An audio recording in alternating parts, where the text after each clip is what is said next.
Because, yeah, it's going to work apparently regardless of whether or not your phone is working or whether or not your phone is dead, which I think that a lot of people are going to be like, wait, what? How does that work? Magic.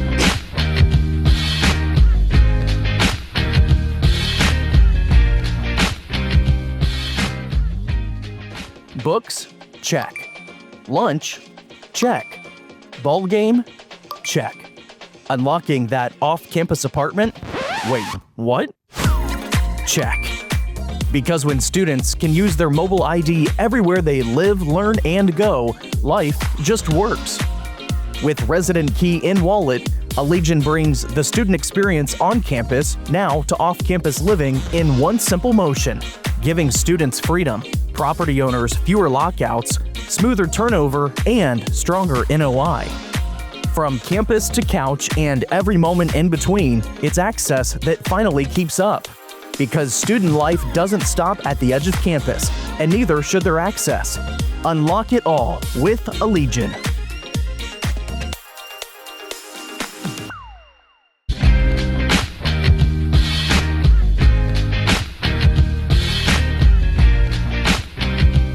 What's up, everyone, and welcome to the Student Housing Insight Podcast. I'm your host, Wes Deese. I'm also the CEO of Student Housing Insight. If you haven't heard of us before, Student Housing Insight is a platform for off-campus student housing professionals to network, share ideas, as well as data. And you can find out more about our platform by going to studenthousinginsight.com. Again, that's studenthousinginsight.com.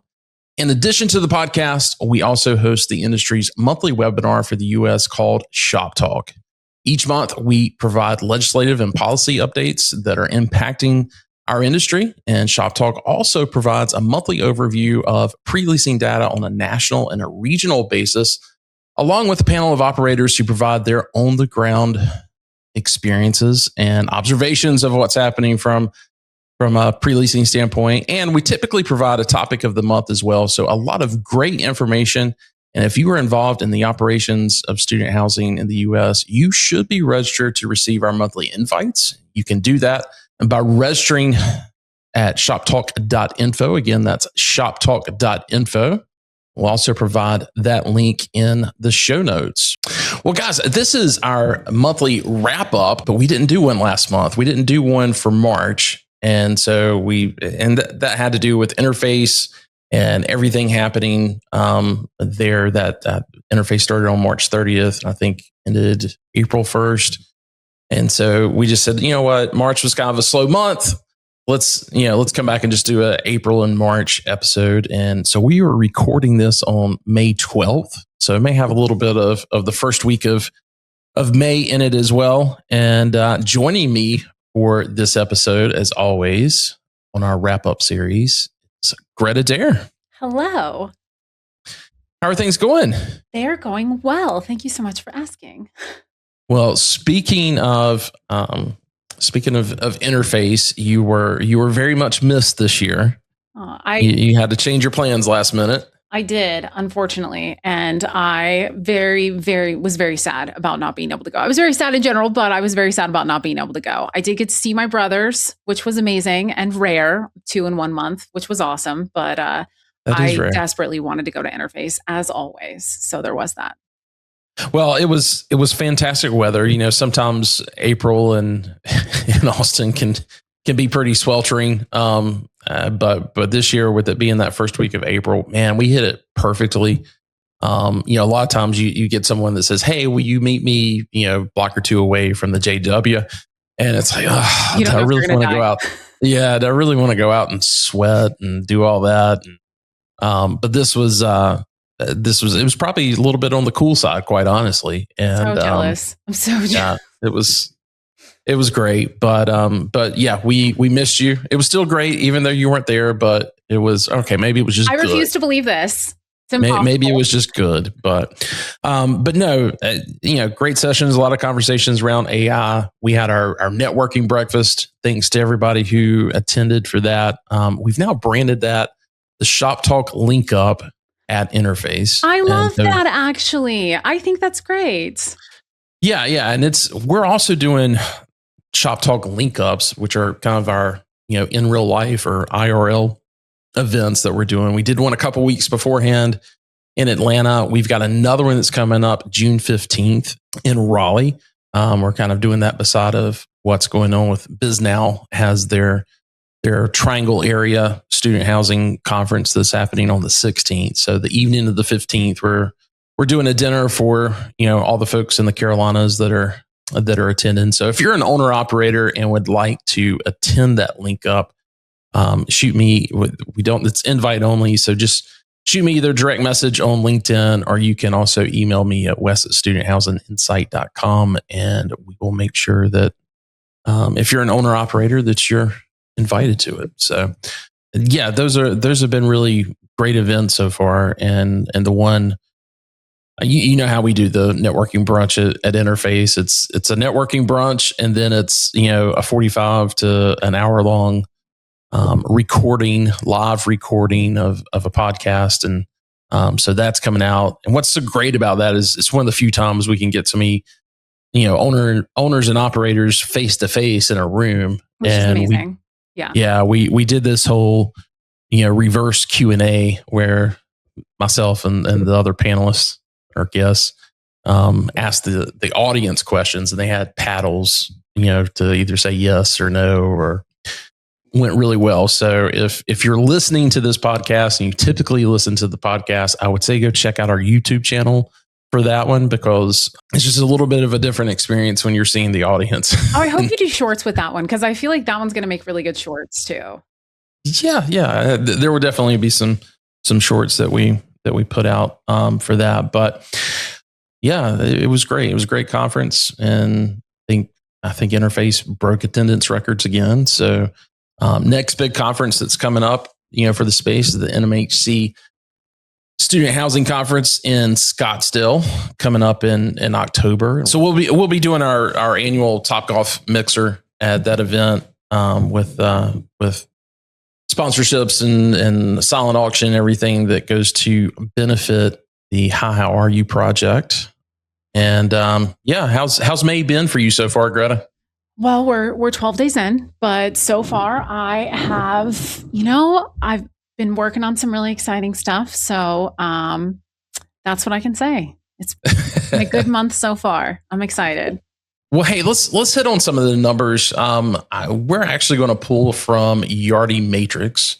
They have the Yardi Matrix 200 that they track, which is 200 of the top universities in the U.S. And a couple of stats here, if you want to go through them really quick. And yeah, absolutely. Well, because obviously, just presumably, this came up at Interface, and then I did pull up RealPage as well, and I'm not even going to go over it just because RealPage and Yardi do match. And for anyone that was at LeaseCon, and I think because we did this when we were recapping LeaseCon as well, knows that when I was discussing all of that typically RealPage isn't going to align with Yardi or like College House, definitely not right at the beginning of the year. But as of this moment, or as the point when these two are comparing their numbers, they're completely aligned 100%. And so these numbers are really going to be for the end of March. And so when everybody would have been at Interface and having these discussions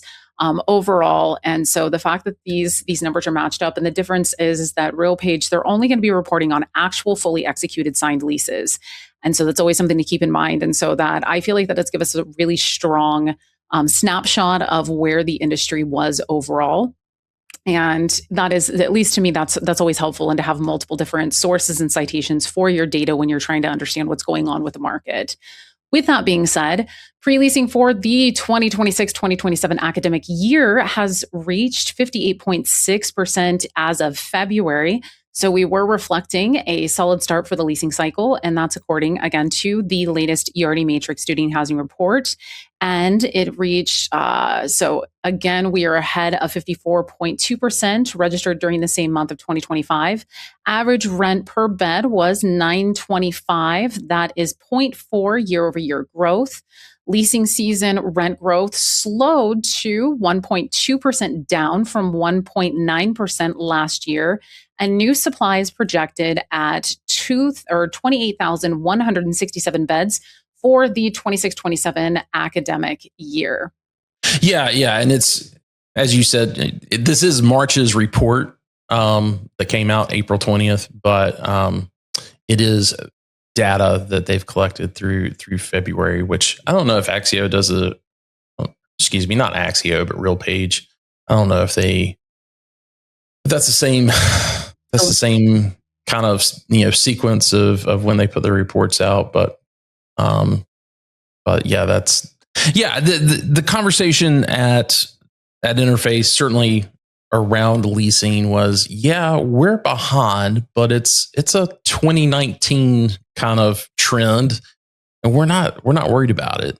That they really feel like everybody's taken more time to make the decision. We've talked about that quite a bit on the podcast as well as on Shop Talk, that we're even seeing it with some of these town councils where they're actually putting in legislation to have the landlords not talk to or make offers, renewal offers specifically, to the students and their residents until end of February, because the students are just voicing a lot of concern about the anxiety that they're kind of getting from their landlords. So two things about that. One is, it's interesting that nobody was really concerned, and I have a reason for saying that. Two, I do completely think that we are going to start seeing like movement towards later and later leasing seasons, and we do have a lot of data at this point that really does kind of back that up, where we're just kind of seeing that movement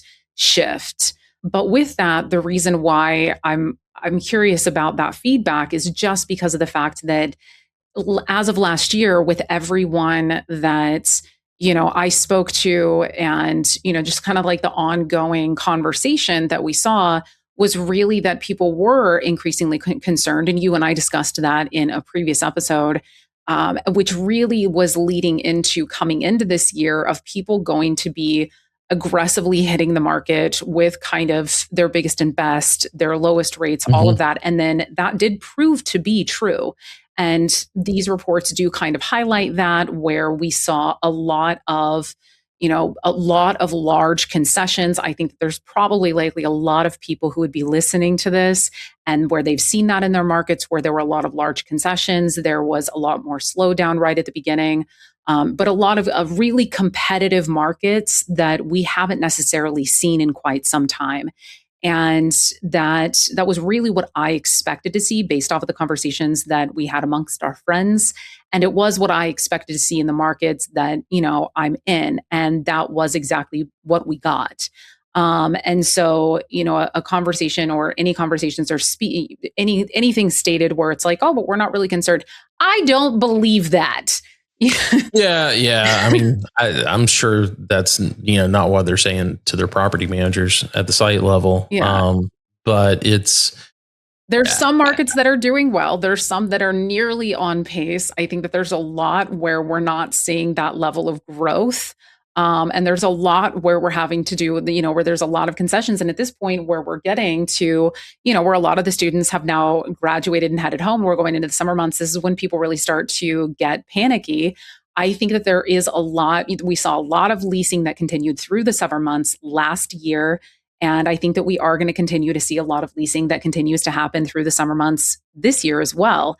And I think that is something that gives all of us enormous amounts of anxiety, because we are not used to seeing that unless we are in late markets, which you and I have operated out of. We're used to that. But for more of standard markets, you're used to having to be very much up to, 70, 80, 90% by the time you get to May. Otherwise, you can just kiss the rest of your leasing season goodbye. And I think at this point, with a lot of our typical standard markets, you can expect to see a good 20% of your leasing season continue to operate through the summer months. And that is going to become really a lot more of the norm. To go over the numbers that we get from College House, I looked in on those, last week, and there was a number there I was not expecting to see. So, I didn't call up Charlie and say, hey, is this right? It's kind of one of those things, like, I just let him get his report done for Shop Talk. And then I start, really digging into those national and regional numbers. And it was a big enough number that I know that there's going to be not, I don't want to say concerned, but there's going to be a lot of work over the summer. Let's put it that way. If those numbers, rain out to be true. The other thing I would encourage folks to do, if you've not seen April's Shop Talk, we had our operator panelist there, and Jessica Nix with CLS was on it, and she's fantastic. Katie Mancuso as well from Tailwind, and they had some interesting feedback on what they're hearing from students. And I would strongly suggest that if you missed that, go back and hear it, because I think that some of the things that they said was very, very eye-opening on that feedback that they're getting. So they're both so incredible. They are. So let's move on to the next story, and want to kind of stay. And here's some news that came out that I was. Well, let me ask you this: when's the last time you've heard about a new development that was cottage style? It's been so long. So but this came out on March 3rd. Landmark Properties acquires 27-acre site for 817-bed development near University of Mississippi. So in Oxford. A couple of lines here. Landmark Properties has acquired a 27-acre development site on Oxford Way near the University of Mississippi in Oxford. The property will be home to the Station at Oxford, 817-bed cottage-style community developed in partnership with Liberty Mutual Investments. Good to see their name in student housing again. The development will offer 269 fully furnished units in a mix of 2 and 4 bedroom configurations with bed to bath parity. Shared amenities are set to include a clubhouse, resort house, and all the amenities. Pickleball court and a jumbotron. I haven't seen a lot. There was a couple of things in there I thought were cute. The property will also offer parking for up to 904 vehicles. So they've got good parity there. That's always important, especially with cottage. Development team for the project, which is scheduled for completion ahead of the 27-28 academic year. So that's not far off. Includes Landmark Construction, Niles Bolton Associates, and JM Engineering. So congrats to those guys. I'm looking forward to seeing this thing get delivered. Reminds me a lot. I mean, just probably not that great of a picture if you're looking at this on YouTube, but not the typical cottage, hardy plank siding. This looks more of maybe that's stone. I'm not really sure. Reminds me a lot of the Hamptons. See, that's a Redstone property that's in Statesboro. Looks very familiar to that, if you're familiar with that project. So yeah, it looks. I love cottage properties. If I was back in college, that's probably what I would choose. So I think, one, I love cottage as well. I think that they absolutely have their place in in markets, especially in a southern market. I think that Mississippi is one of those markets. I also think that in a market like this, where, we don't expect any type of a downturn with a new incoming freshmen for the next decade, this is one of those markets where, especially if it's going to be something that is going to stay strong, built to last. And I only say that just because of the fact where we've seen that these students, with residents can be really hard on this particular type of building and structure, especially when in some cases they have animals, they're pet friendly, just kind of in general. But I definitely could see where this just could thrive and flourish and do so exceptionally well. I am so excited to see this. I can't wait till we have full-fledged renderings to be able to go through. And like you said, we're not knowing exactly what the exterior is going to be made of, and because I want to know too. And so once we get those renderings, I want to see what it looks like.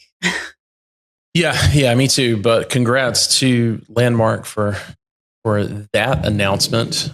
So yeah, I mean, look, there was a lot of discussions on what we should include for this, because there were a lot of announcements on new developments made. But if you want to go see all those, you can pull up studenthousingbusiness.com yourself and go through those announcements. But We only cover a certain amount of the news. If you want to know all of it, go read your own news. Yeah, University of Tampa is a market that both Greta and I are very familiar with, just because of some consulting engagements that we've had there. And I was excited to see this. Roz and University of Tampa to break ground on 833-bed residence hall project. University of Tampa is just one of these, private universities that seem to be, regardless if it's COVID or what's been, thrown their way, they have had some incredible growth. And this is, I can tell you, this 833 beds has been needed for some time. So excited to see that they're getting that off the ground. A public-private partnership between Roz and the University of Tampa is set to break ground on 833-bed residence hall project located at the corner of South Boulevard and Cleveland Street in Tampa. Roz will finance and construct the building, which is scheduled for completion in fall 2028. University will own and operate the residence hall, with Roz managing building maintenance and custodial services. 11-story community is designed for first and second year students and will offer suite-style units with shared living spaces. Amenities will include study lounges, all the normal stuff. I won't get into that, but the project will also include improvements to the surrounding infrastructure, such as enhanced pedestrian and cyclist pathways, which that's key. I mean, based on everything we saw firsthand in that market. And then also upgraded Hillsborough Transit Authority bus shelter at Cleveland Street. So yeah, excited to see that one get off the ground. I think it's going to be fantastic. And again, I just really want to say, I like the exterior of this building. I don't know if everybody's going to see it the same way that I do. I don't feel like it's just a basic building at all. I think it's a really, really great building. I like it. Yeah, I mean, you can't tell a whole lot from from this one. I feel like you kind of can. I don't. I think it goes well with really exciting look. Yeah, I mean, you and I know that campus pretty well, and this will definitely blend in with what's there. Maybe that's part of it too, is that I feel like it goes with the surrounding area really exceptionally well. Like maybe that's a part of it. Yeah, I mean, I can look at that and kind of feel the sea breeze, and yeah, it's a great campus. Yeah, they've done a fantastic job with the enrollment there, and looking forward to Roz getting this off the ground for them. I want to stay in P3 for a second, because here is another one that dropped actually on May 1st. I told you we were going to cover some stuff from May. But speaking of beautiful buildings, you and I have both, been to Bowling Green, Kentucky at Western Kentucky University. Beautiful campus, especially in the fall and the early spring. It's just everything kind of, is alive there on that campus. But they've been needing some new on-campus housing for a minute. And I'll read this. Western Kentucky University Board approves Gilbane's $350 million student campus housing development plan. This is a $350 million initiative, which is the largest residential investment in WKU's history. Phase 1 of the development will replace Hugh Poland and Douglas Keene halls with a new roughly 1,000-bed residential complex featuring suite-style options, community kitchens, collaborative lounges, expanded community spaces, tech-enabled learning environments, and enhanced safety and accessibility features, which we're going to talk about as well in another story that we're covering. So stay tuned for that. And this facility is expected to open in fall of 2028. I do want to mention, even though Gilbane is the developer on it, WKU will enter into a ground lease with the Collegiate Housing Foundation. Love those guys, based out of Birmingham. They're a 501c3 organization which will serve as owner and borrower. So, cool way of getting a public-private partnership done and delivering some much needed on-campus housing. So excited to see that. No, I love it. And I completely agree. Kentucky is gorgeous, and the area is too. And it absolutely is much needed additional housing. It's just for so many reasons, but this especially, it's very exciting. Yeah. I can't wait for it to open. Hopefully some of our friends over at Gilbane will give us a hard hat tour before the students move in and we can take a look at that. So, well, hey, that's all I wanted to cover from a development standpoint. Although I do want to go back to some more news that Landmark came out with just in the past couple of weeks. They closed their $300 million sponsor fund. Landmark has closed the sponsor fund at $300 million, exceeding its initial $200 million target. The fund is comprised of equity investments from new and existing investors, including institutional and private wealth clients, insurance companies, pension funds, RIAs, and family offices. The fund was designed to support the Athens, Georgia-based firm's development strategy in the U.S. student housing sector. This milestone reflects the confidence our partners have in Landmark's vertically integrated platform and disciplined approach to development, says Chairman and CEO Wes Rogers. Sponsor Fund enhances our competitive position as the most active developer of student housing that they certainly are. I need to look between. They've definitely got more properties than what Core does, but I'm wondering if Core may have just as many beds that they're developing in the pipeline.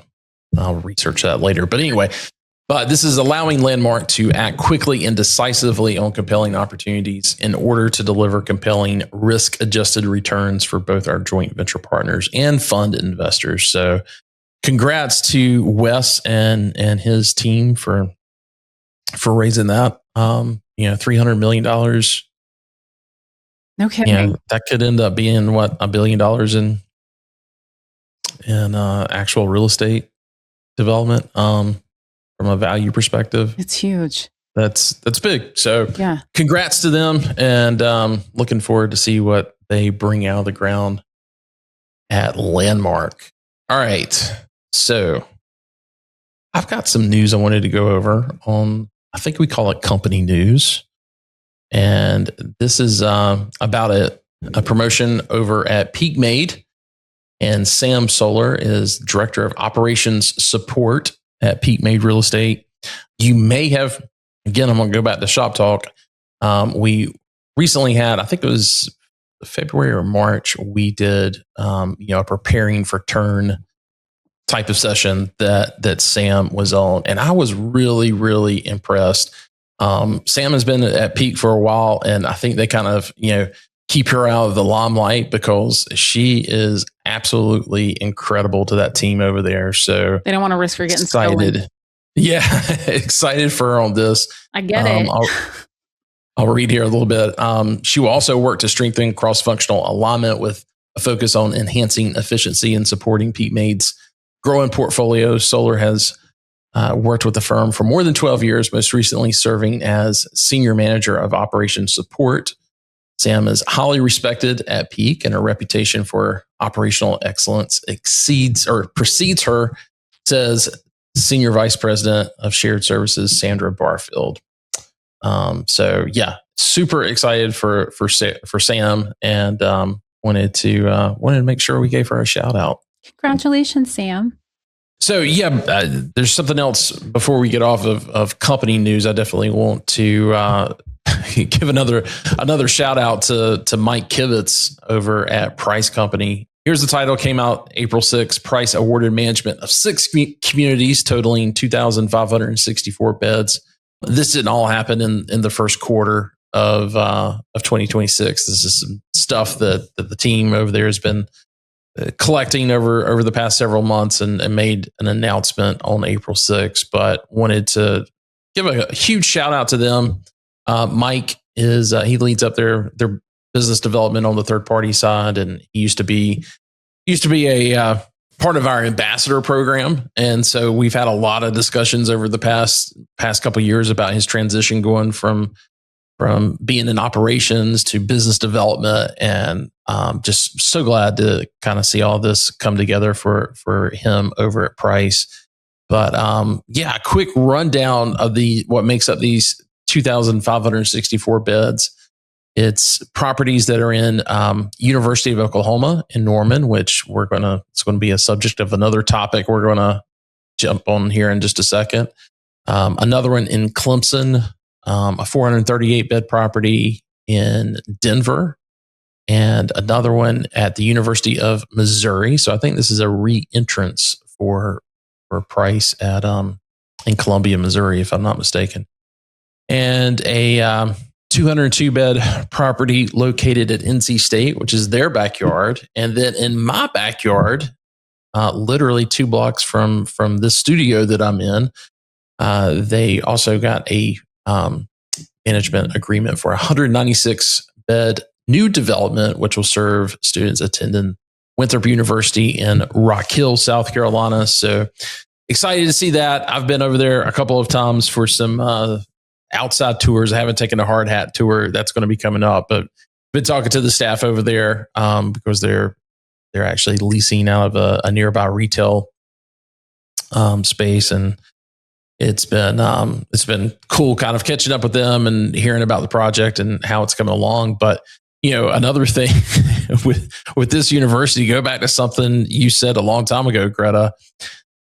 You've got to pay attention to Reddit and to the subreddits for the universities, because this year it was kind of a slow lease up around Winthrop, and the minute that they dropped information on Reddit about being full for the rest of the year, and they were not going to be giving any more on campus beds out, the stuff off campus just leased up immediately. So, man, I reiterate it every single opportunity I get, because I feel like anybody who isn't on Reddit or anyone who hasn't ever followed it in a university, it still sounds so stupid to them. And if you're not on the subreddit for, the markets that you're in, the markets you oversee, just for whatever reason, you need to be in the subreddits. And there are, depending on what's trending in social media, there have been different apps and stuff like that have been great resources as well. But it all always comes back to the subreddits. And there's always,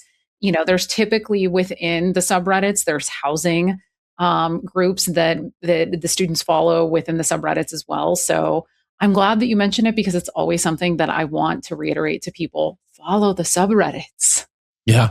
Well, and it's not just, in this new world of AI, it's not just operators don't need to be paying attention to it just because they need to, understand what the students are saying and the university is saying and their positions on things. But also from a standpoint of increasing your AI search, you need to be contributing to it as well. And that actually is a perfect segue to an upcoming webinar that we've got. Misty Williams over at Student Quarters shared this brilliant training that she's doing with her folks over there. And I was like, can we make a webinar out of this? And so we're doing, I can't remember the exact title of it, but if you go to our events page, go to studenthousinginsight.com, click on the events page, you'll see the information there to register for it. But it's all about enhancing your AI search. And so in addition to Misty being on it, we've got Holly Rollins from 10X Digital, and then also Ross Lawrence from Studio and Commerce, I think is the name of his firm. He was on a podcast with Elena Jackson from Peak Made last summer for us.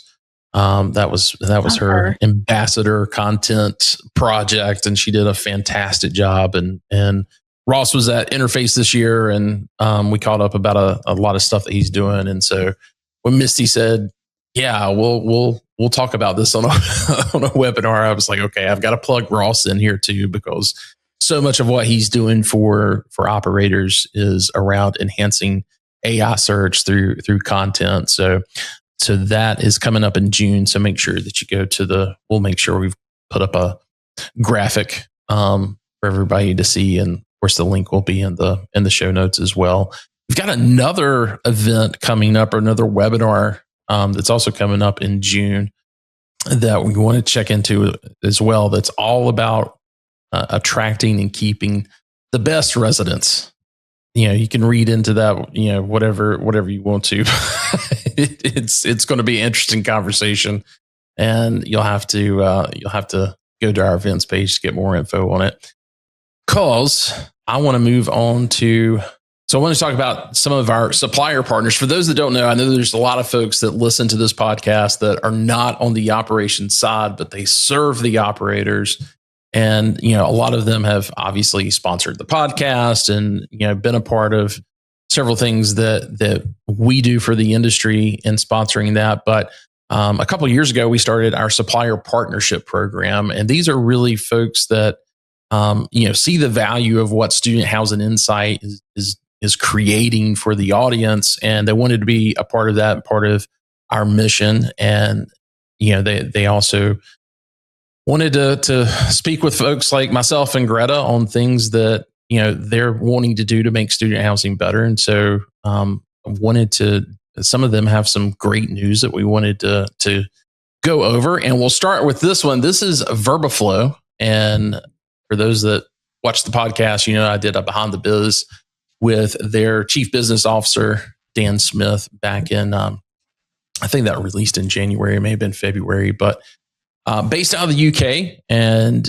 they launched an AI communication platform that, because of Dan's background and kind of where things lay in the landscape with UK operators, this was kind of a perfect piece of the puzzle that those operators needed. And they've just had enormous growth in the UK, and they're now going to be expanding into the US. But they just announced on March 25th about a big raise that they made with $7 million. Greta, you want to take that over? Yeah, absolutely. So this is very exciting for them. So they raised $7 million to expand their AI leasing communications platform, which is huge for, well, I don't really have to explain that part. So this seed round was led by Pi Labs for the expansion of AI leasing communications for student housing and multifamily. The round also included participation from Hatch Navigate Ventures, Old College Capital, and a group of global family offices. The London-based firm offers solutions for real estate owners and operators that automate leasing, operations, and resident engagement through conversational AI. And the conversational thing is so key, and specifically on the speech. I mean, yeah, when I compare them to their competitors in the field, and many of them, have got have really made a presence for themselves, in the past couple of years. But there's some key things that those groups have not really been able to deliver on, and that is on voice. And that is the one thing that I've taken away from the demos that I've seen with and been a part of with VerbaFlow is they've just got voice down. And I think that's so key. I mean, I feel like a lot of people have kind of slept on voice, that, students just want to, they're fine with the widget, on the website or whatever, but I the don't. chatty chat.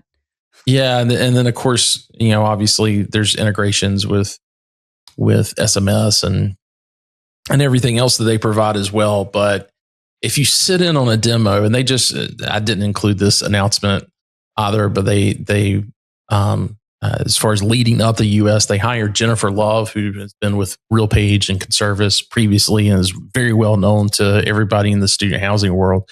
But if you want to see a really good demo on conversational AI speech, then definitely get in touch with Jennifer on LinkedIn, or you can send me an email and I'll put you in touch with her. But it's pretty incredible, and looking forward to seeing them expand to the US.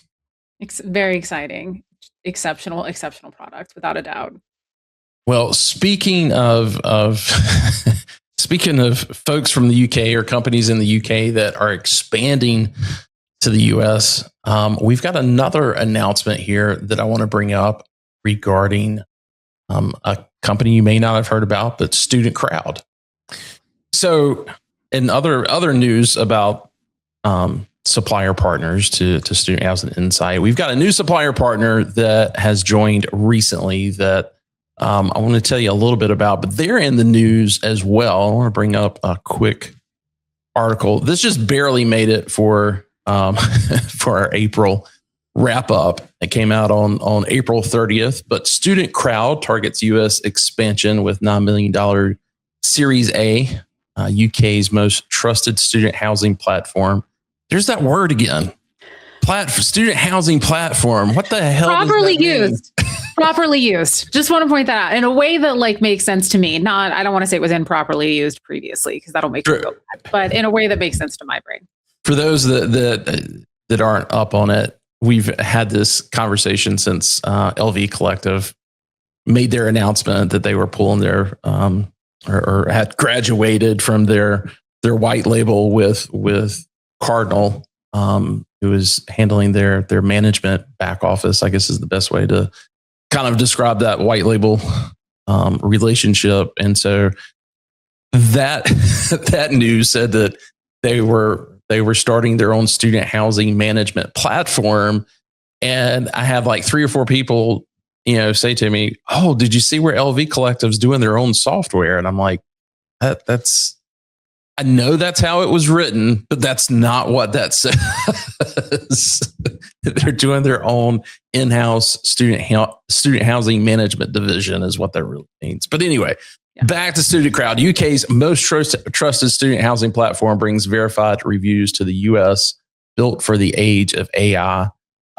This has been something that has kind of been in my back pocket for the past year, because I know the guys at Student Crowd, and we've been working together on this launch. And but Greta, you wanna read the news here for me?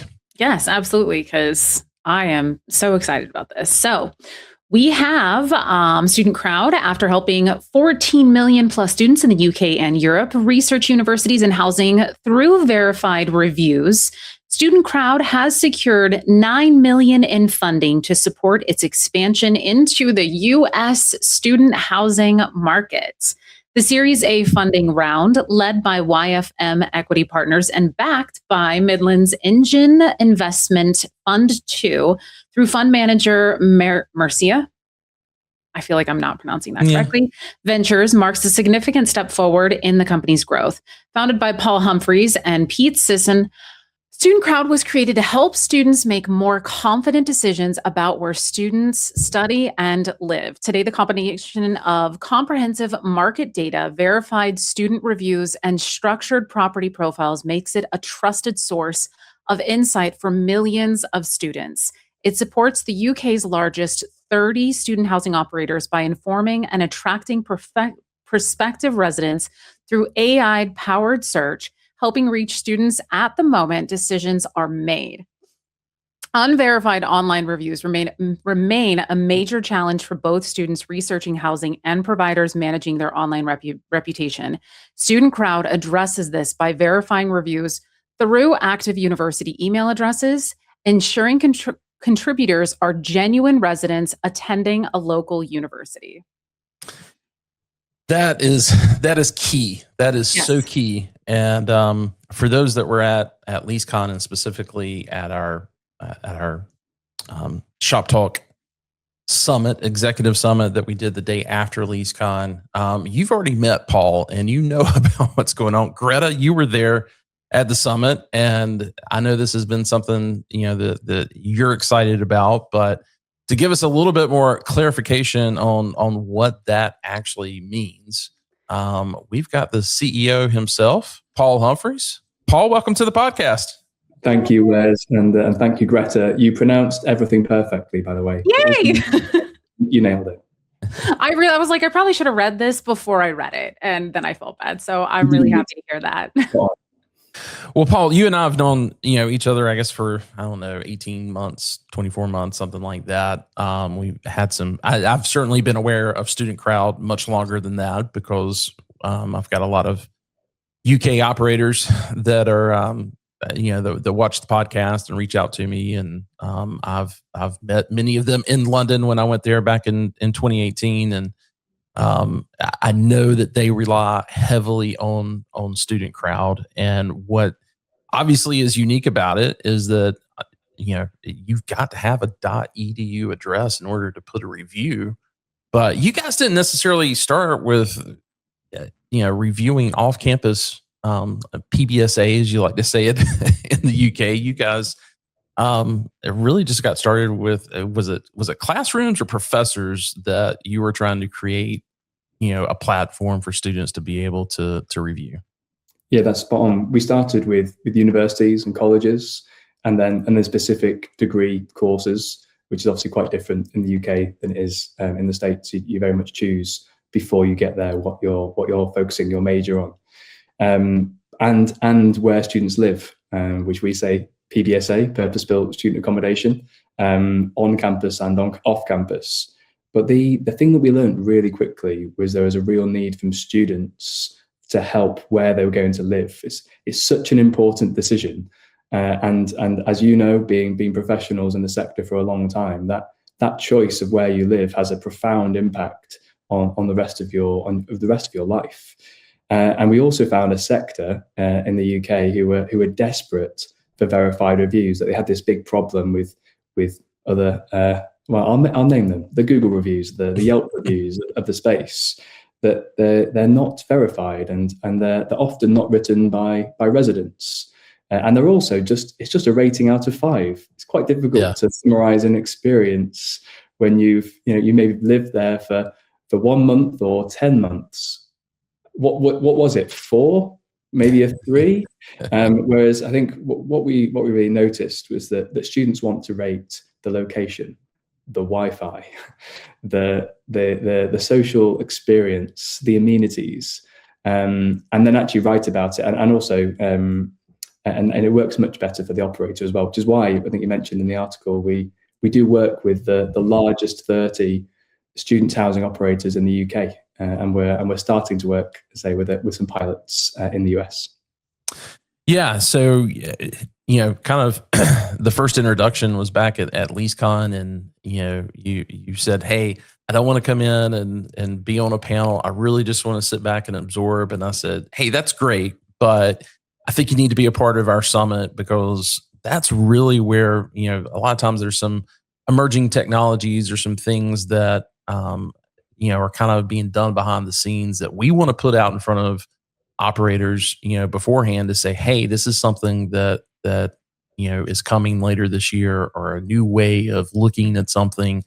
And you jumped at that opportunity. I think everybody really appreciated that, and that was a really good setup for going into Interface, which was kind of your coming out party in a lot of ways. Where I think you guys got your first contract signed at Interface.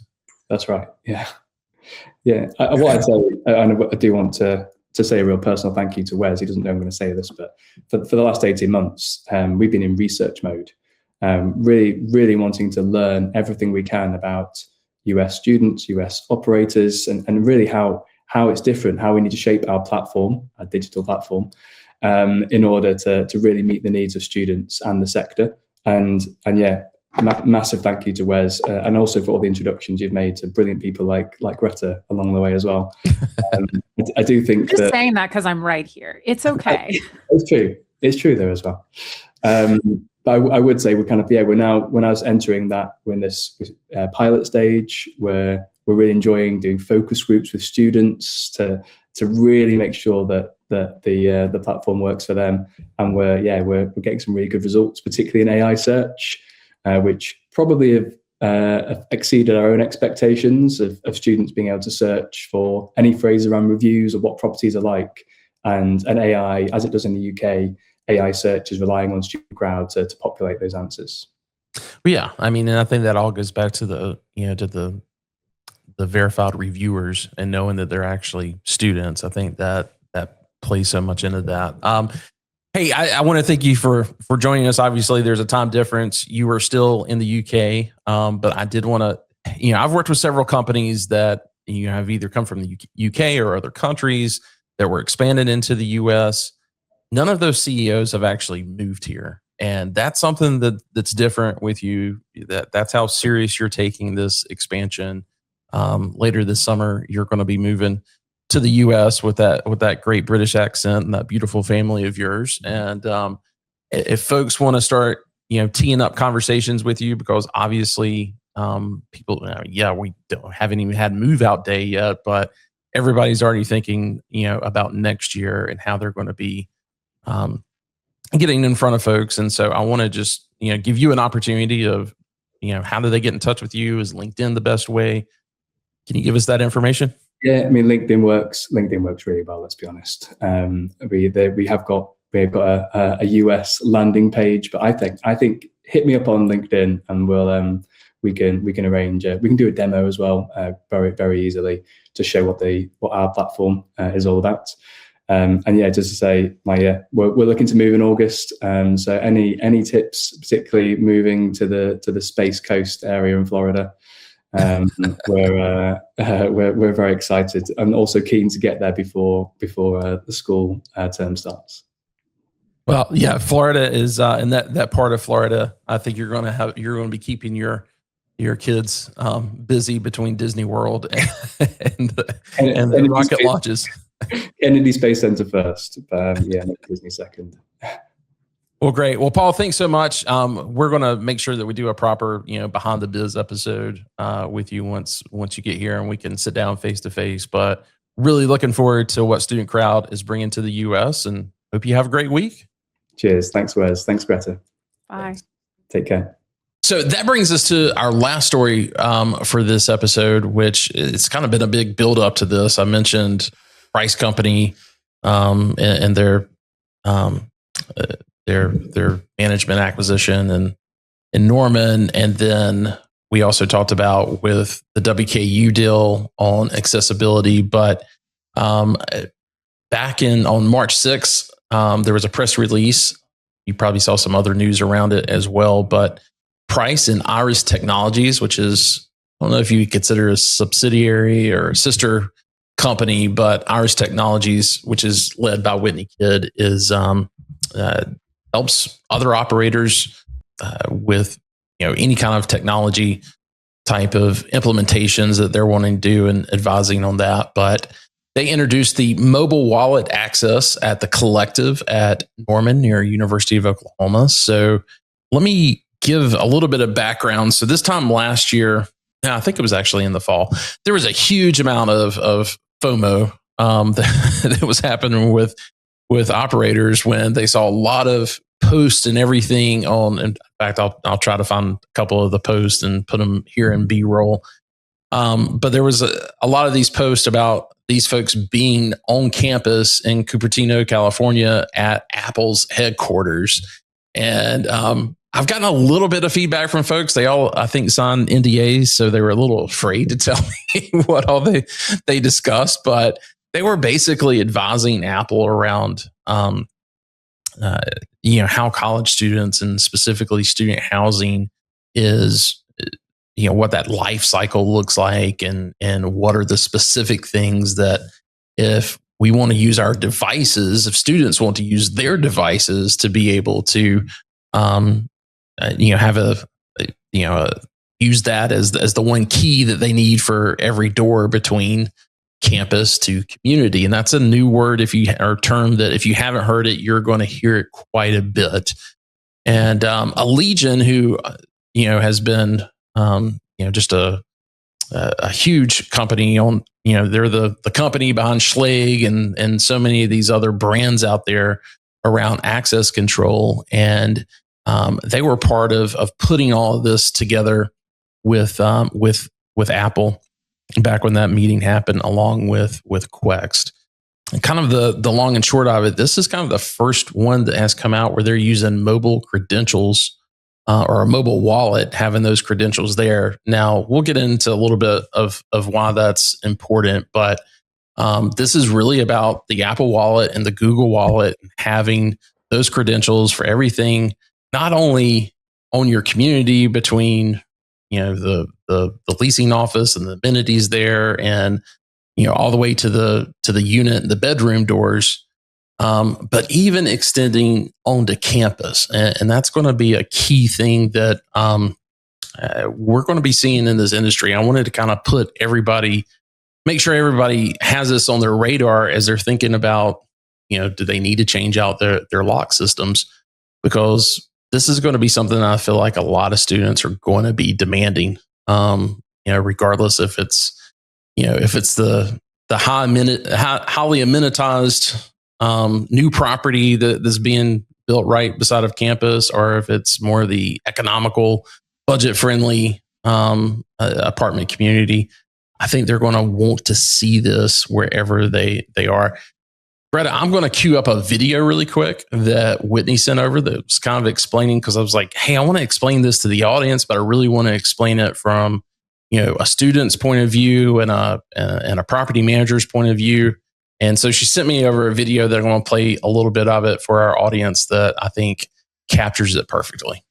Today, I really like using wallet access because when I have so many stuff in my hands, it's nice to either use my phone or my Apple Watch to just put it up, and it's really fast and convenient, and it just lets me in. On campus, I had the same experience with using the wallet access. So now having it off campus, it's really convenient and I love using it. When I'm coming to the gym late at night, I don't have to worry about bringing any other things besides my watch or my phone to get into the gym. I really like the mobile wallet because even if my phone dies, I can still use it to get into the gym and my house. I don't have to worry about losing a key and everything. If your phone dies, that doesn't make sense to me. It wouldn't work at that point, right?